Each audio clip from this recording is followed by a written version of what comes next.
Peter B. Collins, News and Comment. It's a dark day. Wednesday, April 8th, 2020. Coming up later in the podcast, we'll have our COVID-19 daily recap. We will honor departed musical talent, John Prine, the folkster from Chicago, and Hal Wilner, the producer from New York. I will also give you the details of what I'm starting here, the Peter B. Collins Podcast Community Relief Fund. And we'll give you those details coming up in a while. And this morning, as I was doing my first survey of the news shortly after I woke up, it was about 8:15 California time. There was a brief post on Facebook linked to a sketchy article on HuffPost saying that Bernie Sanders would announce that he is bowing out of the Democratic primary race today.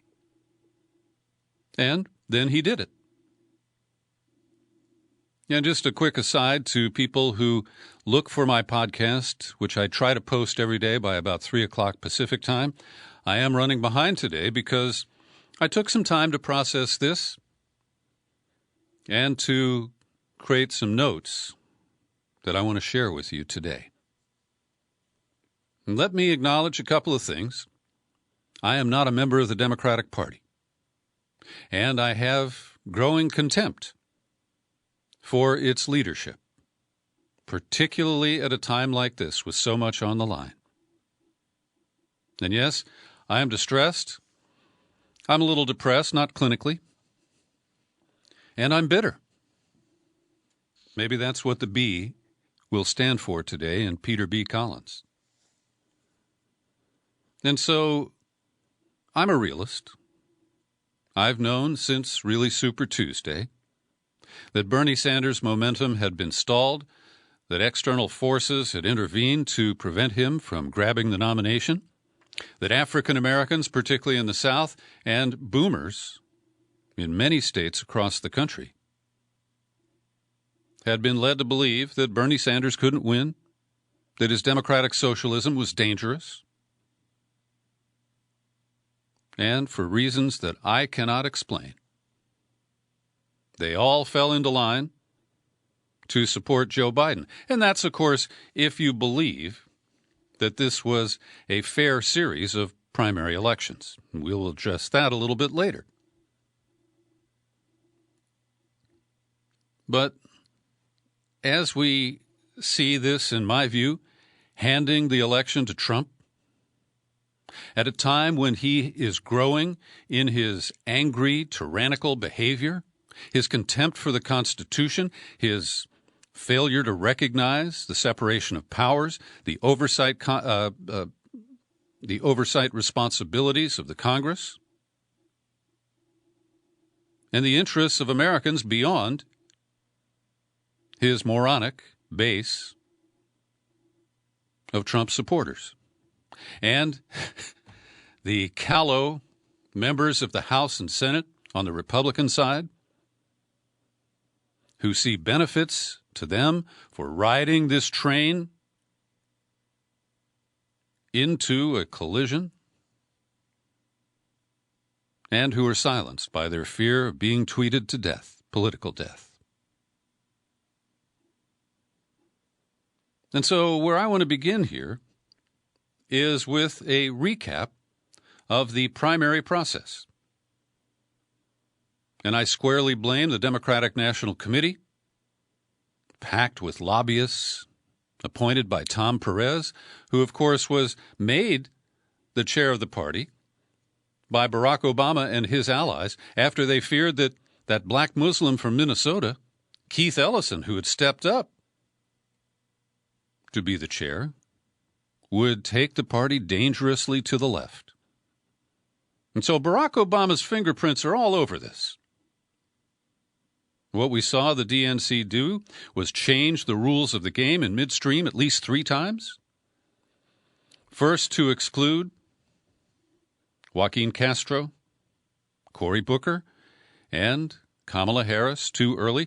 The last 2 were not my favorites at all.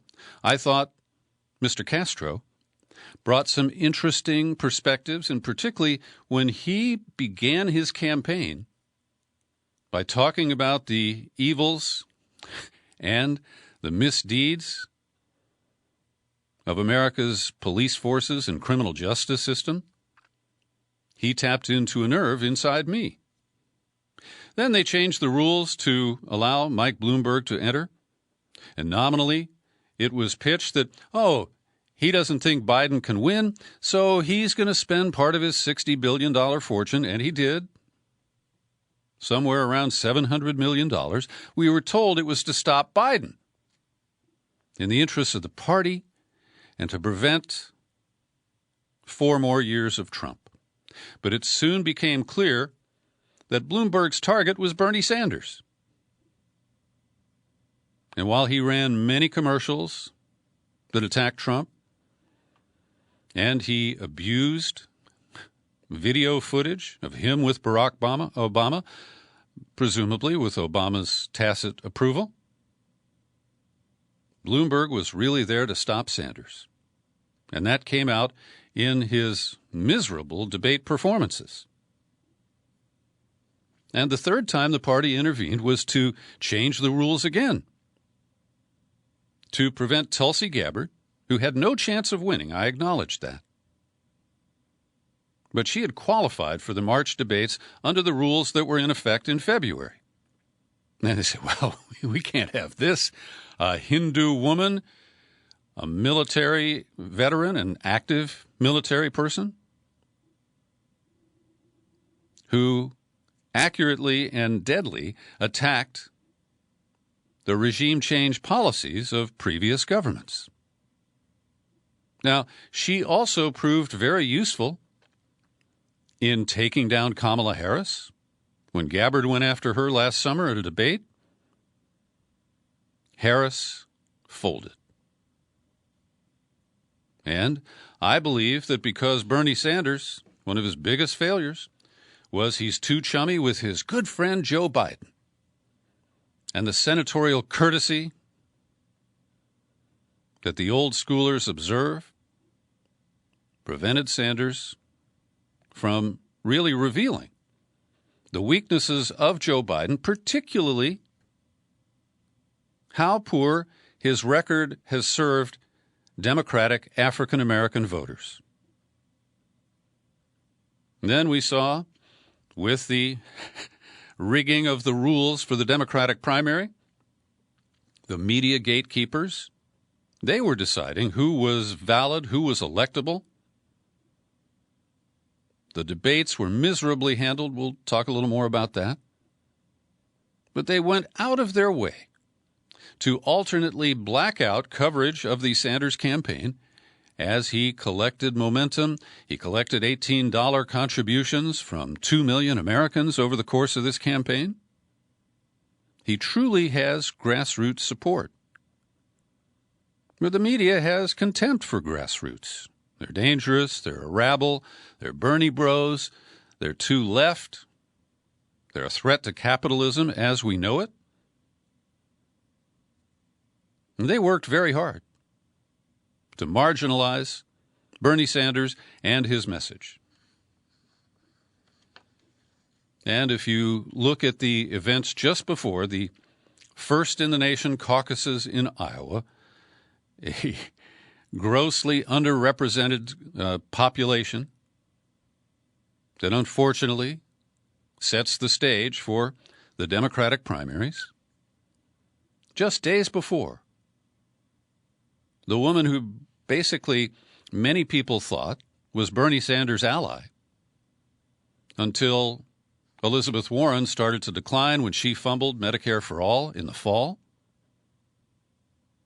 And her advisors told her, Liz, you better punch it up. So she claimed that Sanders supporters who were going door to door in Iowa had been given poisonous talking points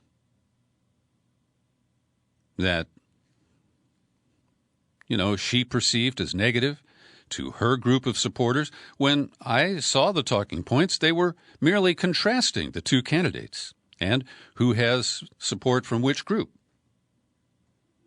But she turned that into a firestorm and then piled on by revealing a private conversation that had occurred at least 13 months before, in which she claimed that Bernie Sanders told her a woman couldn't win the presidency in 2020. He flatly denied it. And you remember the CNN moderator at the debate in Iowa? She reported Warren's claim and allowed Warren to expand on it. And despite his denials, turned to Sanders and just took it as fact and pushed him on the defensive. Now, I believe that hurt both of them. I think Warren suffered for attacking Sanders, and I think Bernie suffered because despite that denial on the debate stage, it did drive a wedge between the two progressive candidates in this huge field. Then we had the Iowa vote count fiasco.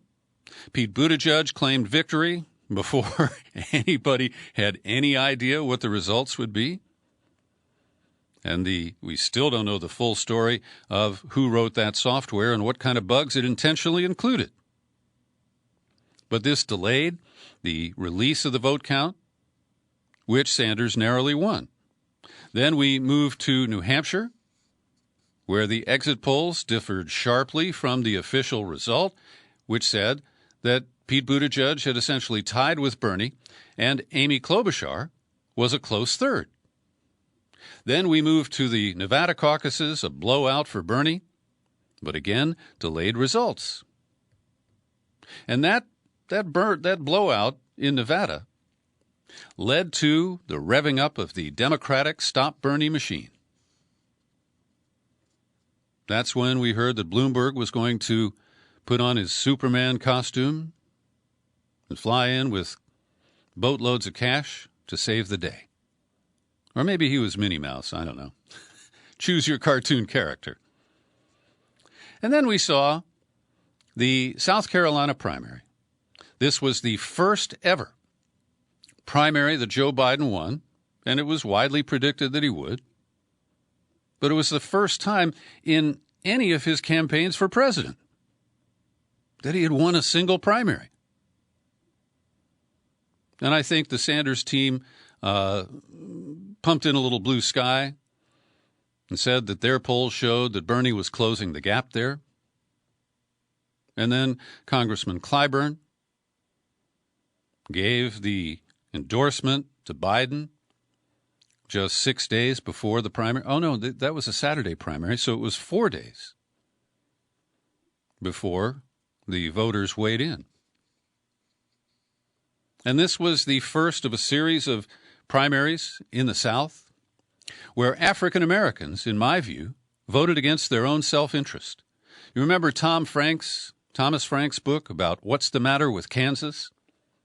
Based on the rise of Bush in a formerly progressive state where voters were manipulated into voting against their own self-interest? Well, I don't want to infuriate any African Americans by putting too fine a point on this. But yesterday, I reported that the disproportionate number of African Americans who are sickened and dying of the coronavirus landed there because they have no or limited access to health care. Bernie Sanders says he would make it a human right with Medicare for all. And what is it that led so many African Americans to fall in line with the Democratic leadership, with the corporate media, and vote against themselves? There is something rotten in South Carolina.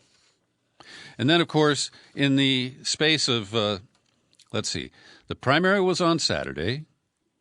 They had Sunday and Monday. The corporate media just blasted, like the resurrection of Jesus, that Joe Biden had won a primary. He's got momentum. And that led to the primaries across the South in states that no Democrat will ever carry. Joe Biden, I don't believe, will win, but he has no hope whatsoever of carrying Alabama, Mississippi.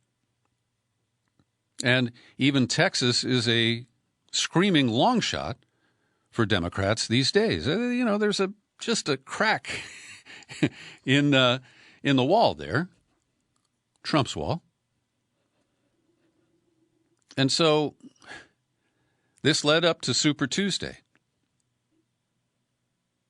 And let me insert here, I have some notes here about media malpractice.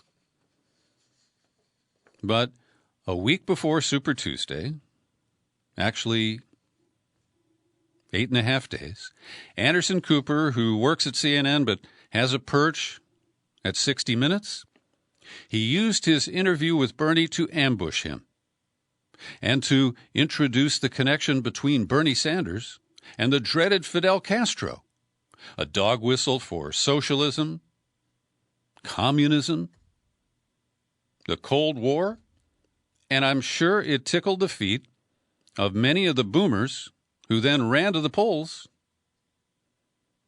and turned Super Tuesday, with some exceptions like California, into a coronation for Biden. And let's mention that between the Anderson Cooper ambush and Super Tuesday, there was one more debate. And all they talked about was Bernie Sanders and Fidel Castro. Buttigieg was outraged, saying, as if he were going to be the nominee, that he didn't want to have to defend Fidel Castro in a race against Trump. And it was so absurd because this was really one of the lengthiest, it wasn't certainly any depth or any content, but the lengthiest discussion of foreign policy. Nothing about Iran, nothing about Syria, nothing about anything else, like why the hell are we still in Afghanistan? And these moves led to the deep stall in Bernie Sanders' momentum. And the boomers who turned the tide in many states, including northern states, Washington, Massachusetts, Michigan, what the hell got into them? They've got Medicare. What's wrong with covering all Americans? Is my generation that selfish? That easily manipulated? And so, let's be fair here about the failures of Bernie Sanders. Because I like him, I like his policies. I've spent time in the same room with Bernie Sanders. I've interviewed him by phone many other times. He was twice on Tom Hartman's show when I sat in for him on the Brunch with Bernie feature on Friday. And so, more than many people in the media, I've had opportunities to size this man up. He is strong on compassion, on concern for average people, the working class. But as a political fighter, he's very weak. And he replayed his 2016 strategies with minor changes. He talked a little bit more about himself and his upbringing in Brooklyn. But while he advocated for average people, he never illustrated his policies with real people. And that's something Elizabeth Warren did very effectively. She'd name names of somebody she'd met on the campaign trail or taken a selfie with, and then use their stories to explain her motivation for pushing certain policies and the impact that they would have. For whatever reason, Sanders would never do that.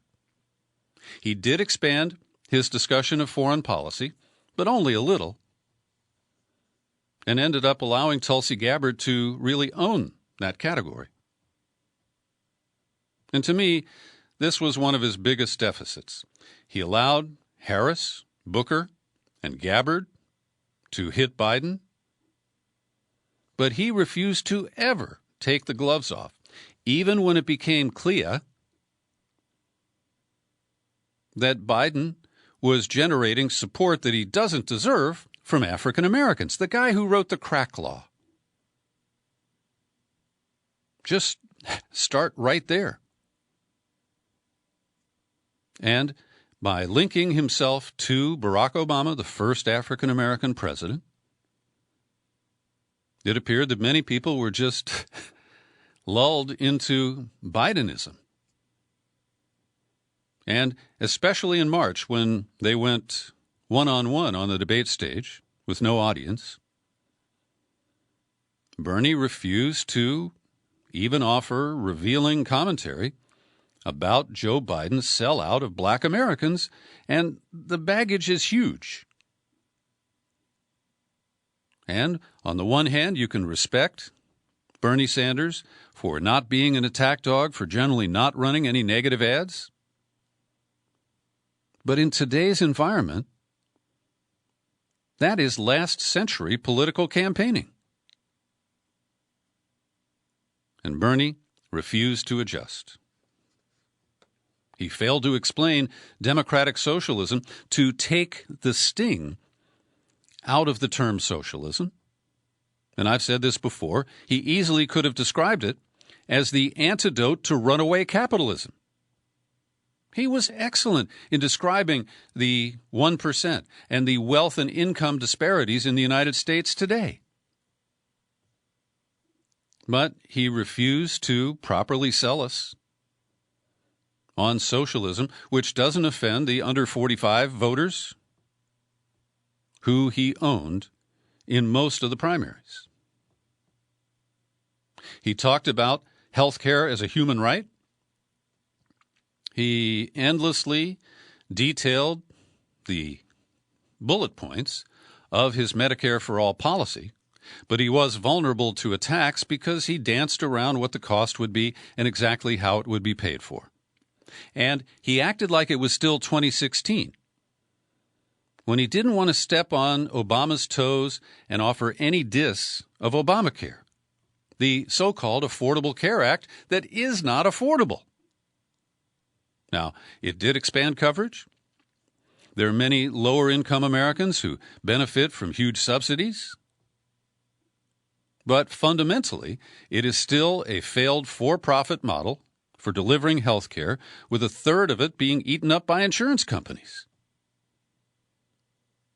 And Bernie would talk loftily about the benefits of Medicare for All, but he would never properly contrast it to the system that we have that is vulnerable to complete dismantling by Trump. I never heard him attack Trump for repeatedly promising to repeal and replace Obamacare, and he has never even sketched how he would cover the people who are covered by Obamacare. And Bernie also failed to adjust, as to some extent Elizabeth Warren tried, to say, well, look, Medicare for All will be the floor. And if you've got the money or your employer is willing to be generous, you can buy up better coverage. But Bernie felt that would undermine his broad claim, which is generally accurate, that you don't need private insurance if everything is covered from head to toe, from birth to death, by Medicare for All. And I would also add that Bernie, I think, had a false sense of his popularity based on the turnout at rallies, the online grassroots fundraising that is the most impressive in American history. But I don't think he recognized that the success he had in 2016 was based on two factors. It was only a two-way race, and his opponent had the highest negatives of a Democratic candidate, I believe, in American history. And so he was correctly criticized, or the observations were accurate, that in a race where there were 12 or 50, candidates, that he didn't really have the same appeal that he had in 2016. And so let's move now to media malpractice. I mentioned Anderson Vanderbilt Cooper's ambush, and I touched a little bit on how bad the debates were and how they were focused on the minutia of each candidate's health care proposals, as if, whatever they proposed was going to be enacted. And even though the debate shifted from one network to another, by and large, each one featured a moderate foil. Do you even remember John Delaney? Well, going back to one of the first debate or the second one, he was the designated attack dog on Medicare for All. Michael Bennet and John Hickenlooper of Colorado each took a turn, then Amy Klobuchar, then Pete Buttigieg, and Joe Biden, all with the same message that Obamacare is good enough. We're going to tweak it a little bit here.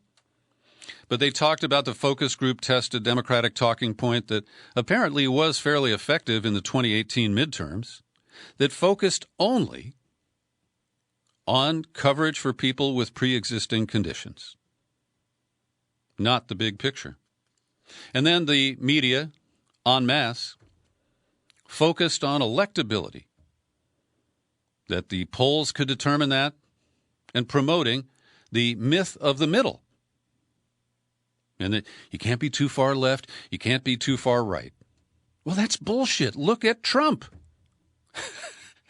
And these idiots who get paid 6, some of them 7-figure salaries to be on TV, they are fucking idiots when they keep promoting this whole sense that you got to be moderate. Now, the bitterness I feel today is that Bernie didn't stay in the race until the last vote is counted. And yeah, everything's a mess because of the coronavirus response, the delayed elections, except in Wisconsin. But, and also, we don't know if there'll actually be a convention. They're saying August. But can you really put thousands of people in an arena when the virus will not be snuffed out? That's for sure. And I want to talk about my friend John Stauber. He was one of the original founders of the Wisconsin-based Center for Media and Democracy. He's a guy I like and really respect, but I was repelled back in 2016 when he accused Bernie Sanders of being sheep dip, that he was there just to lead a bunch of lefty sheep into the Democratic Party. And I have to say, I resisted that. I don't know if I ever talked about it in the podcast. I may have, but, it was uncomfortable for me to hear that. But as he rolls up his campaign, closes shop, ends anybody's dream or hope of some kind of a revolution, I think John Stauber's analysis has a lot of merit. And we're going to watch Bernie Sanders suck it up. He's already said, of course, he'll support Joe Biden. I don't believe that many of his supporters will be persuaded, and then they'll be written off as Bernie bros, and it's predictable. And one of the comments that Bernie made today, and we'll play this clip for you in a second, is that he takes some credit for shifting the positions of the Democratic Party. And I do give him credit for that. As I have argued, the recently passed corporate bailout bill, the CARES Act, includes a number of key agenda items of Bernie Sanders' long-running campaigns, including college debt relief, recognition of the needs of minimum wage and low-wage workers with the expanded federal unemployment benefits that Bernie went to the mat for.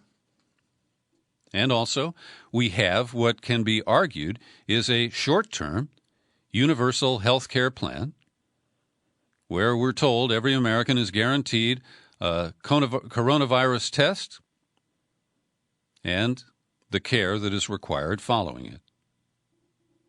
Right now, it's a concept, but it is in line with Bernie's agenda over the years. Here's an excerpt from the 15-minute online speech that he gave from Burlington, Vermont today when Bernie Sanders withdrew from the race. I wish I could give you better news, but I think you know the truth. And that is that we are now some 300 delegates behind Vice President Biden, and the path toward victory is virtually impossible. So while we are winning the ideological battle, and while we are winning the support of so many young people and working people throughout the country, I have concluded that this battle for the Democratic nomination will not be successful. And so today, I am announcing the suspension of my campaign. Please know that I do not make this decision lightly. In fact, it has been a very difficult and painful decision.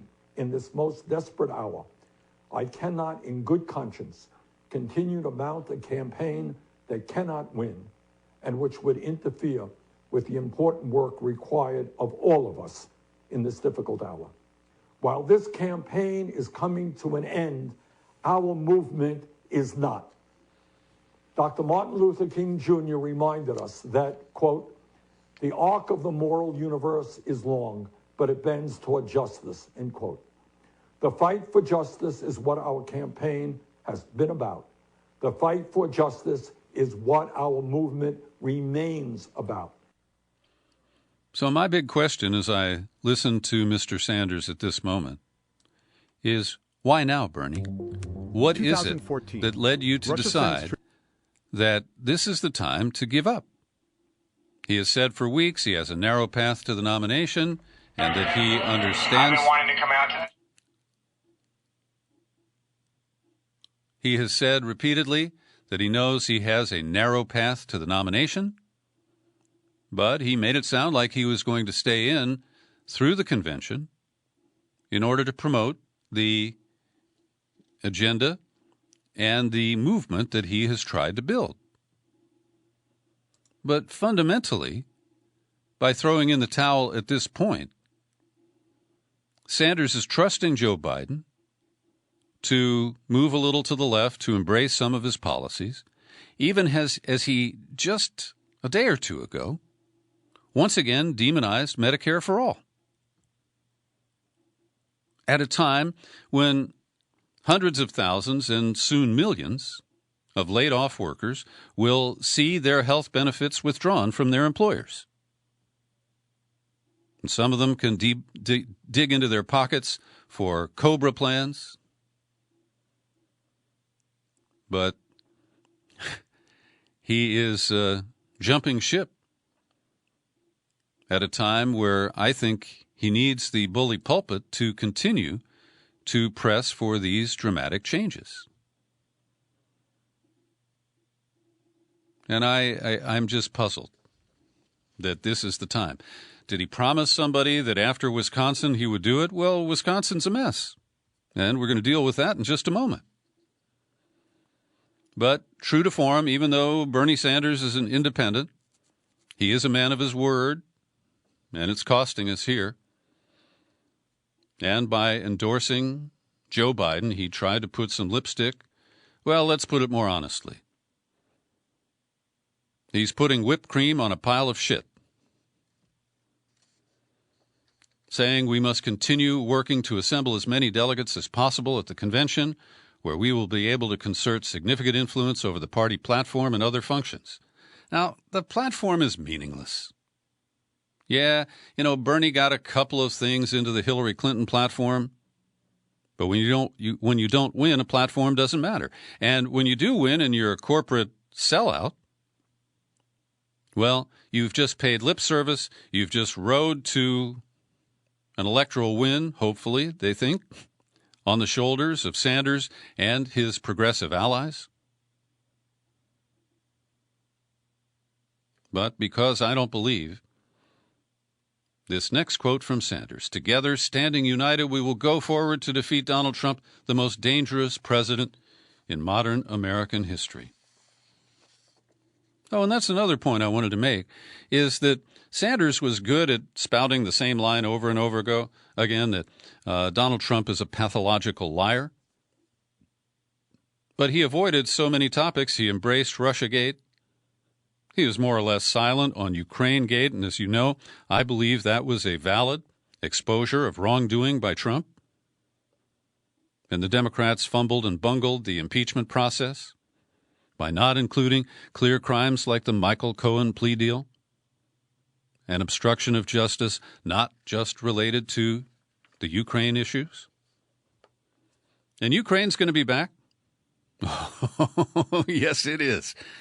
Rudy has wrapped up his report to address his greed in trying to score money from profiteering on coronavirus.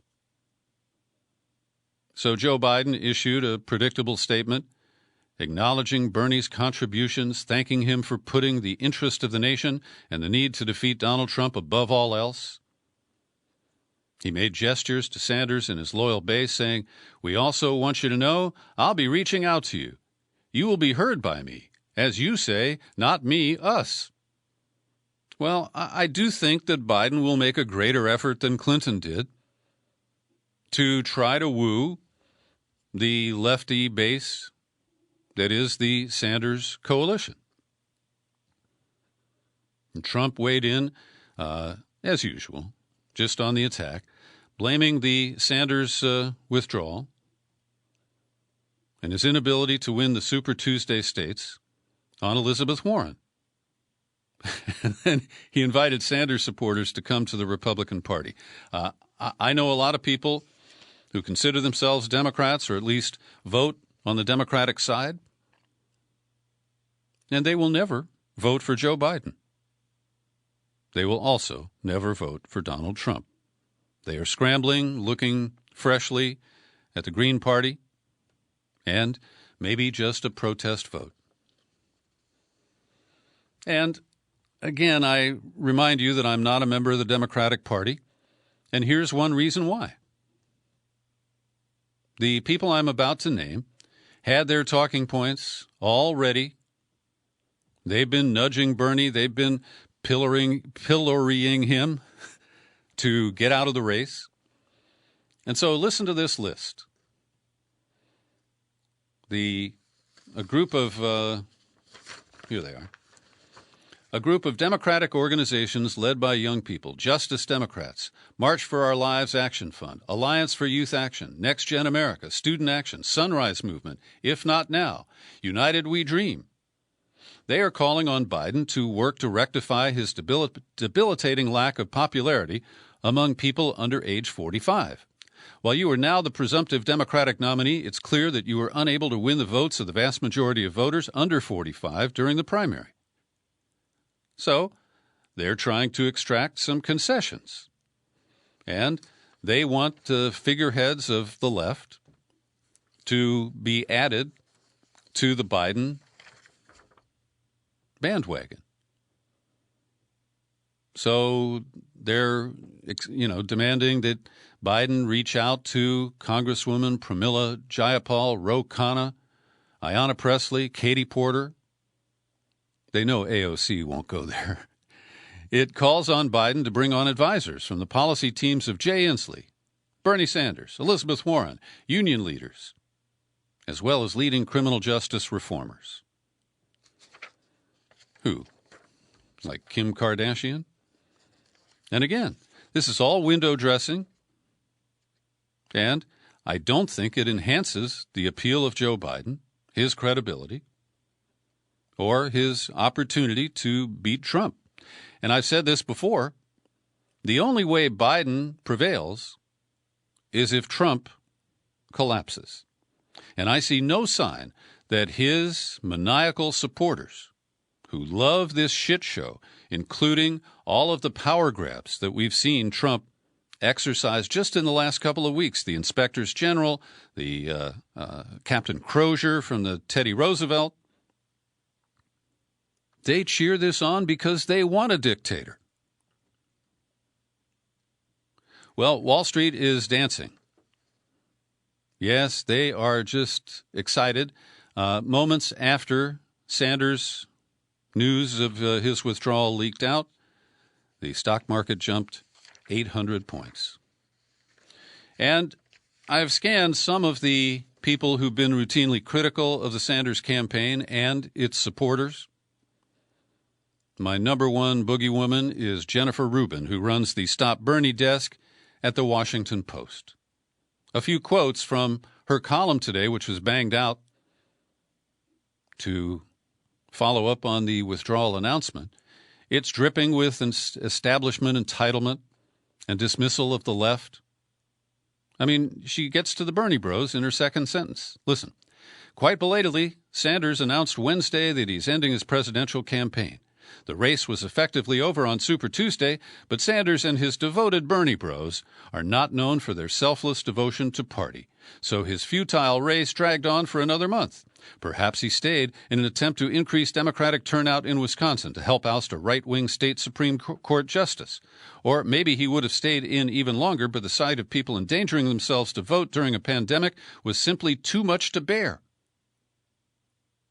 Now, Sanders was one of the few voices in the Democratic universe who said that the election shouldn't happen, that it should be postponed or conducted only by mail with a delayed deadline. So Rubin goes on.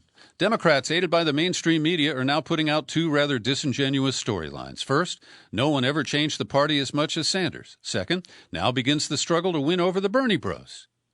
Now, she uses that term, which has been investigated and proven to apply to about 1% of Bernie Sanders supporters, ignoring that over half of Sanders supporters, as seen in the analysis of the primary voting and the polls related to it, are female. But let's not get any facts get in the way. Rubin goes on, it is understandable that some Democrats eager to avoid a schism like 2016 are falling over themselves to assuage Sanders' ego, but let's not get carried away.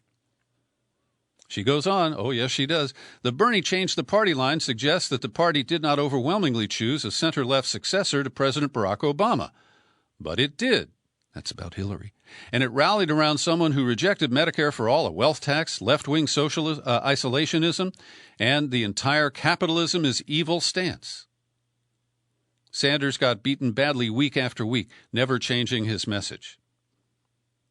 If anything, Biden's win showed that the heart of the party rests with moderate African Americans, to whom all Americans are indebted for lifting a viable, electable nominee to oust Trump. Sanders' movement is far smaller than he would have liked us believe. That last part may be true. And then she dismisses us all. As for winning over his followers, consider a recent poll showing 15% of Sanders supporters intend to vote for Trump if Biden's the nominee. It is hard to fathom the mindset of someone who would prefer an unfit narcissist who opposes virtually every principle and value Democrats hold dear to Obama's vice president. It is of a piece with those who preferred Jill Stein in 2016. She's talking about me. There is no reaching such people. Soliciting them is a waste of time. So the point is just to wedge in as many unhappy Democrats as possible by focusing on Trump and cross fingers, legs, arms, everything you got, hoping that you can push this deeply flawed candidate over the line. And her advice to Biden includes he must underscore the fundamental differences in values between the parties. Democrats are defenders of the little guy and of reforms that increase their pay, protect their health care, and keep them safe. That is such pure bullshit. And it shows that people do not accurately recognize that the Democrats have successfully placed themselves as the number 2 corporate party. So I want you to listen to this clip, and then I will turn to the able reporting of Kevin Gosztola. This clip was put together, and you will never hear it on corporate media, by a video blogger who appears to be, 28 or 30, and his name is Christo Ivalis. It's on YouTube if you want to look for it. We're not going to have anything until Monday. What's your gut? No, we're not. Well, my gut is that we shouldn't have had the election in the first place, the in-person election. It should have been all mail ballots in. It should have been moved in the way that 5 other states have done it. It's the idea didn't have enough poll workers in, over 100 and some polling places in Milwaukee. So what you just heard there was Joe Biden earlier tonight being interviewed by Chris Cuomo on CNN, telling one of the biggest lies you're going to hear in the 2020 Democratic primary, bar none, because Biden's trying to suggest that he wanted the Wisconsin primary postponed, that he didn't feel it was safe to have in-person voting, that he wanted everyone to vote by a mail, and that the stations being closed and the volunteers not being there was something that he was worried about all along. But that's a bold-faced 100% lie. It really is, because I have a clip, and I showed it in a video I aired earlier today, with Biden very clearly saying that voting in person in Wisconsin was safe, that he didn't want it postponed, that he didn't think it was necessary for everyone to vote via mail. I'm going to play you that clip again. Well, the answer is I listened to the scientists. A convention having tens of thousands of people in one arena is very different than having people walk into a polling booth with accurate spacing to 6 to 10 feet apart, one at a time, going in and have machines scrubbed down. But I do think there are going to be a lot more. I think you could hold the election as well, dealing with mail-in ballots and same-day registration. I mean, there's a lot of things that can be done. So I want to commend Christo Ivalis. This post was published late last night, April 7th, and he nails it. And this is Joe Biden, a guy who can use the Etch-a-Sketch just as well as Trump. He says something, he says it again, and then when it becomes inconvenient, he just pivots and says, well, I'm with you. And Kevin Gosztola details this in print very well. I have linked to his article at Shadowproof today, and I think it does speak for itself, and I hope you will take a look there. Now, I'm digging back to last August for this one, but I think it shows how low Joe Biden is willing to go. He produced a television ad, and by the way, you may not know that his sister Valerie has been a longtime partner in a Washington, D.C. political media firm called, owned by, I guess the major partner is Joe Slade White. And I've seen his work, and it's very good. And I saw one of his promotional reels one time when he says the core of his construction of a political message is what he calls a responsive chord, an emotional pull that distracts you from the weaknesses of the candidate and makes you feel something. So in this really disgusting ad, Joe Biden exploits the death of his own son, Beau Biden, who died from cancer after serving in Iraq, the war that Joe Biden enabled.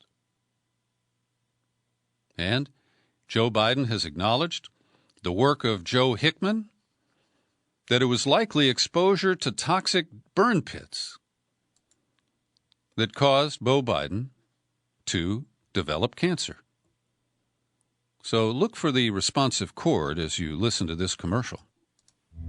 I was sworn into the United States Senate next to a hospital bed. My wife and daughter had been killed in a car crash. Lying in that bed were my 2 surviving little boys. I couldn't imagine what it would have been like if we didn't have the health care they needed immediately.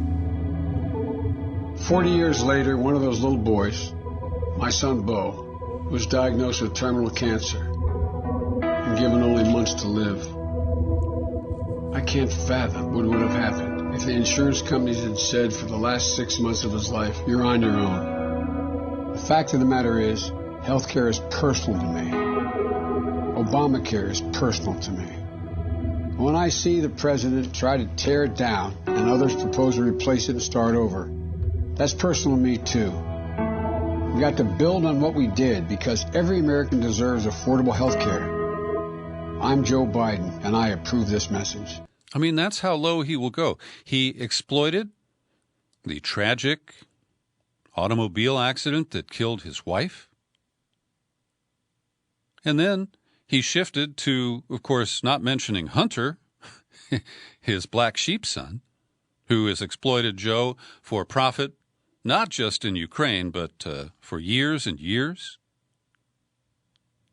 And he focused on Beau and how Beau had health insurance. And he ignores the unstated message there that Obamacare leaves millions of people uncovered. And as I said earlier, maintains the profit motive in the delivery of health care. And we also have to address a fresh article today, and I commend Alan McLeod at Mint Press News, about what I call the Biden time bomb. Her name is Tara Reade, and we have covered her credible accusation that when she was working as a staffer for Senator Joe Biden in the 90s, that she was sent to give him his gym bag, and he returned the favor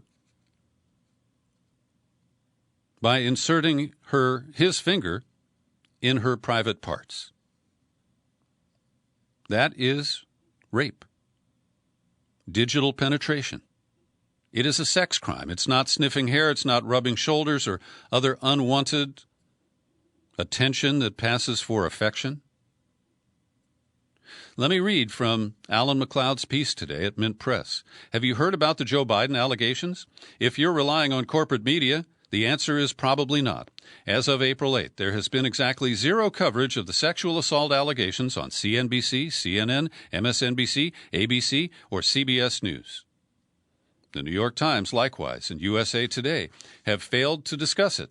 The only mention of Reade's name in the Washington Post appears in a paragraph buried thousands of words into a long news roundup and an unscripted question from a reader in a live Q&A session.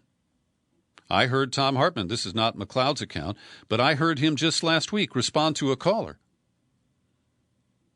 By distancing himself from anything to do with Tara Reade's accusations or her credibility, he noted that, Dylan Farrow hasn't shown any interest in her claims, and then just said, I don't know. So McLeod details these allegations, and let me add that most people on the Democratic side said that Christine Blasey Ford told the truth about her teenage boozy party with Brett Kavanaugh when they were teenagers in the 1980s. And here, a woman who worked for Biden, this was a professional relationship where he had great superiority, and they won't even publish her claims, much less evaluate them, investigate them, and let her be heard. And some of Harvey Weinstein's accusers had holes in their story. Some of the women, after they were sexually assaulted, continued to have some sort of contact with him for perhaps professional gain. So Biden's team categorically denied the accusations. Kate Bedingfield, the former vice president's deputy campaign manager, communications director, women have a right to tell their story, and reporters have an obligation to rigorously vet those claims. And in a Gary Hart-type dare, she says, we encourage them to do so because these accusations are false. But the media obediently puts a big black blanket over the whole topic. And to his credit, McLeod cites Alyssa Milano, who popularized the slogan Me Too, went so far as to quietly remove the hashtag from her Twitter bio now that her preferred candidate is implicated. And there's more to this. I've linked to the story in the show file for this podcast, and I hope you'll take a look. Now, as promised, instead of giving you my soft pitch for taking out a subscription to support this podcast, I'm going to turn the tables for the next 60 days. And I am announcing the Peter B. Collins Podcast Community Fund. And I'm going to make the initial contribution. I am a philanthropist with a very small fortune. But I am going to donate $1,200 even before I get my $1,200 loan from the government. And for the next 60 days, all subscription income will go into this fund. If you're not a subscriber, I'm asking you to give what you can. And we will acknowledge your contributions unless you ask to remain anonymous. And on the giving side, I'm going to hand out my money and my listeners' money in grants of $100, one per household. And we're on the honor system because I believe that anybody who's part of this podcast community is an honorable person. And we will be liberal. But I ask you to just give a brief indication of what you need the money for. And if it's a particular phone bill or, something that is in collection, send me a photo of that with your request for a $100 grant. If it's rent or groceries, you can just say that. I don't need to see your grocery bill. If you say you need it, I'm going to believe you. And I will mention up to 3 requests per day and invite listeners to match or add to the seed money that I am contributing. So you can make your contributions using PayPal. Link it to Peter at peterbcollins.com. If you go to the sign-up page at peterbcollins.com, there is a button to make a contribution. Or, no, I guess it's just the invitation to use my email address at PayPal to make a contribution of any amount. And if you're allergic to PayPal, you know the drill. You can address your contribution to my P.O. Box, number 150-660, San Rafael, California, 94915. Now to today's COVID-19 news summary, compiled by Linda Lewis. Worldwide, there are almost 1.5 million cases now, and 85,397 deaths. This is based on the reports compiled at Johns Hopkins University. In the United States, 13,000 people have died, with 403,000 confirmed cases. Boris Johnson appears to be getting a little better. His fever has started to ease. He sat up in bed today, and he, of course, is the Brexit Prime Minister of the United Kingdom. New York State now has more confirmed cases than Italy, and the virus is spreading into rural communities. The Cook County Jail in Chicago is described as the largest known source of U.S. coronavirus infections, according to today's New York Times. In Cook County, officials released hundreds of inmates early, all of whom have been convicted of nonviolent crimes. Judges are continuing to examine the cases of each inmate to see if bonds can be lowered for certain people. In New York City, jails like Rikers Island are also seeing infection rates grow exponentially, and city and state officials have promised mass release, but it's not moving very quickly. Federal immigration officials have begun releasing detained immigrants who are thought to be at high risk of contracting the virus. Nursing homes have been a center of outbreaks described as like wildfire, including one in Nashville. 700 nursing home residents across New York State have died from the virus. In Colorado, they have at least 32 deaths among nursing home residents. In near Pittsburgh, a nursing home is operating under the presumption that all 800 residents and staff have the virus. In Texas, at least 320 residents and staff members at nursing homes in the Lone Star State have tested positive. 18 have died. And Trump has been dancing around whether the memo that we detailed that was written by Peter Navarro at the end of January, warning of the impending disaster from the pandemic. Trump said that, I just read it yesterday. Responding to this question, did you see these memos that reportedly Navarro wrote back in January? When did you see them? Trump, I didn't see them, but I heard he wrote some memos talking about a pandemic. I didn't look for them either. There always has been a possibility, but people wouldn't talk about it. Next question. When Peter Navarro did circulate the letters, you were still downplaying the threat. Trump. Well, the cases didn't really build up for a while. You have to understand I'm a cheerleader for this country. I don't want to create havoc and shock and everything else. But ultimately, when I'm saying that I'm also closing it down, I close down our country to China. Well, we know that is it's a hyped claim.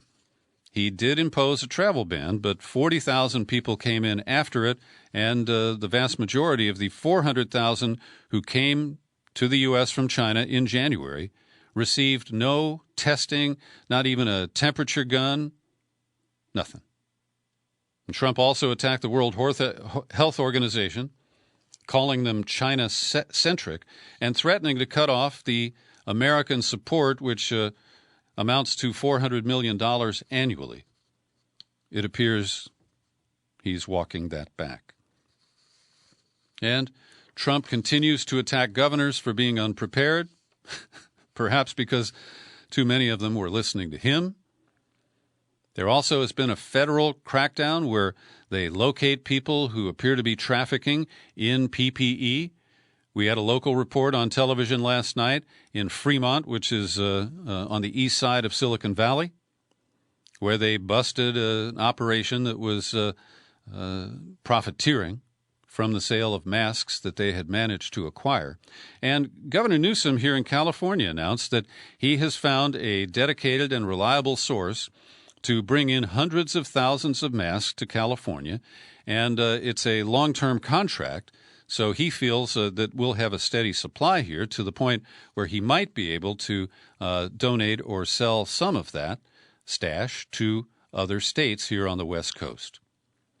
And finally, Governor Cuomo said today that even as the rate of hospitalization is dropping, that 779 more people had died in New York State yesterday. That's the highest single-day death toll, and the total count in New York State is nearly 6,300. As I wrap up today, I want to honor two people who have been claimed by the coronavirus.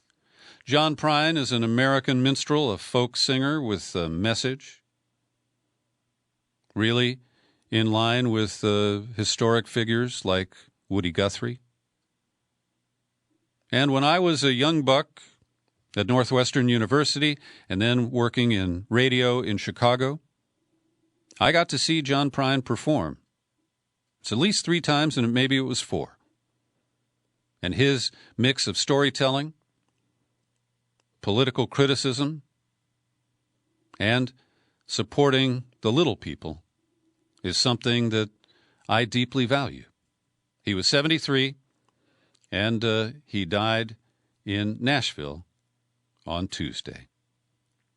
And I've linked to a song that is not one of his best known. It's a song that is about old people and how vulnerable they are.